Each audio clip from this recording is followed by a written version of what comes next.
What is up, guys? Delboy here. So, Errol Spence versus Mikey Garcia is a fight that has been talked about for a few weeks, well, a few months now.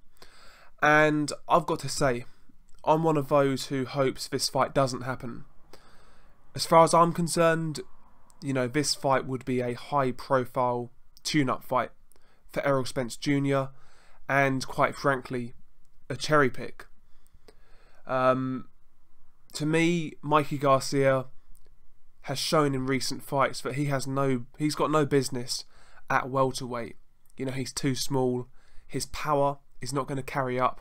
We've seen that with the big lightweights he's fought, like Robert Easter Jr.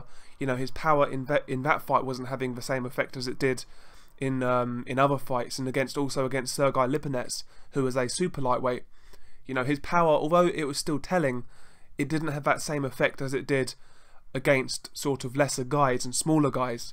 So him moving up another weight class to fight a huge welterweight in Errol Spence Jr., who can basically fight at like middleweight and not look out of place, you know, it's not going to end well for him. It's really not.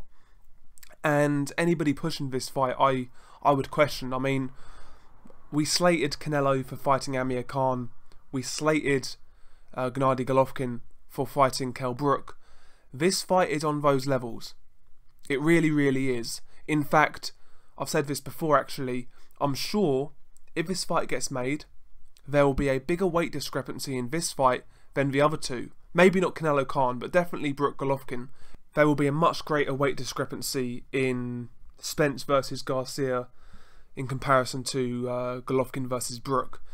So I'm not sure why certain individuals are pushing this fight, considering how sort of negative they were towards Brook versus Golovkin or Khan versus Canelo. And I was negative about those fights too, because they were mismatches.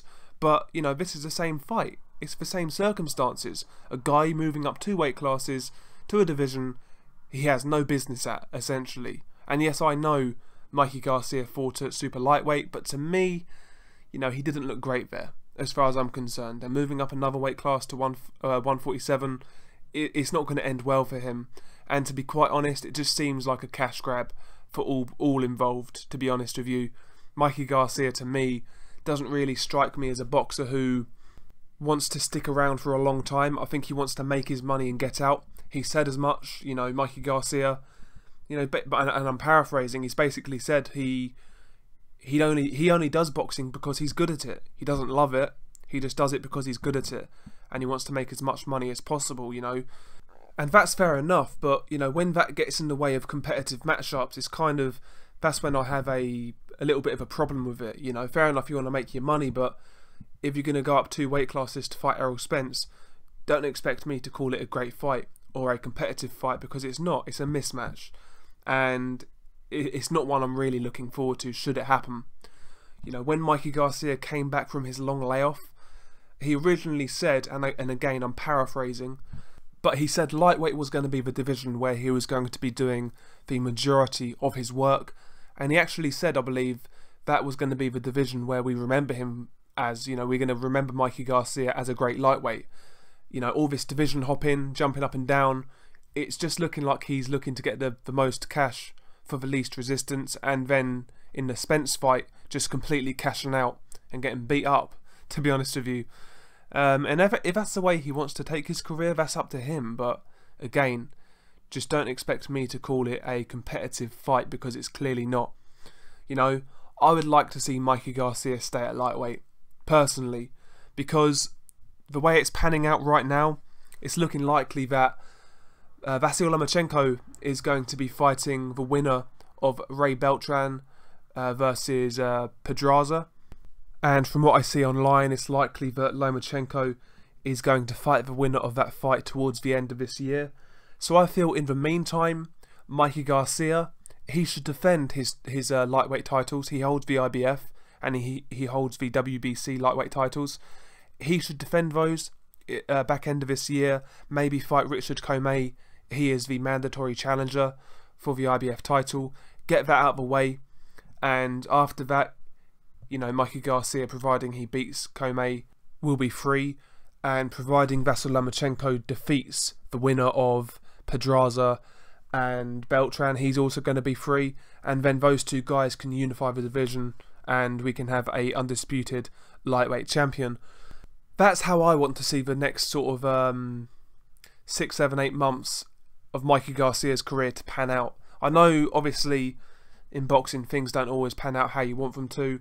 We certainly don't live in an ideal world in boxing, so chances are that's not going to happen, but I'd rather see Mikey Garcia stay at lightweight and at the very most compete at 140. Even at 140 though, I feel Mikey Garcia, he starts to lose some of his attributes and he doesn't look quite as impressive as far as I'm concerned. So that's how I'd like to see it play out for Mikey Garcia. In regards to Errol Spence Jr., I know he's having a hard time unifying at welterweight. You know, Keith Thurman wasn't exactly keen to fight him. Danny Garcia and Sean Porter are fighting each other, so they're booked up. You know, I think Spence should just stay active, even if it's fighting sort of B-level guys like Yordenis Ugas. He's a decent little fighter. You know, fight him. You know, even if you're fighting those type of guys, man, you're staying active, you're getting knockouts, you're building your profile. Do what Golovkin did when he couldn't get fights. He fought 4 times a year, even if it wasn't against the highest level of competition. You know, he kept his name out there. He kept on scoring knockouts. You know, some of those knockouts went viral. I mean, look at the body shot against Macklin. That was shared all over social media when that happened. You know, when that body shot knockout of Macklin happened. All over social media. Same with the knockout of Ishida. All over social media. You know? And yes, Golovkin wasn't fighting the best competition, but he was building his profile. He was building the hype. And in the future, that resulted in him getting bigger fights. You know, the big fights for Errol Spence will come. But in the interim, he can't be sitting about feeling sorry for himself and not staying active. He needs to stay active. Even if it's against B and C level guys. You know, stay active. Get knockouts. Have some demolition jobs where you just destroy your opponents. Because I'm telling you, that's a lot better than sitting on your ass and you're not building your profile. Staying active is a lot more beneficial for you in the long run, you know. But that's just my 2 cents. I feel that Errol Spence versus Mikey Garcia is a cherry pick. If it happens, I'll definitely be a little bit disappointed in Errol Spence, to be honest with you, considering how he's kind of going about his business. As you know, he's saying he's the best welterweight in the world. I agree with that personally, but we've got to see it. And fighting lightweights is not the best way to show it, as far as I'm concerned. What do you guys think? Peace.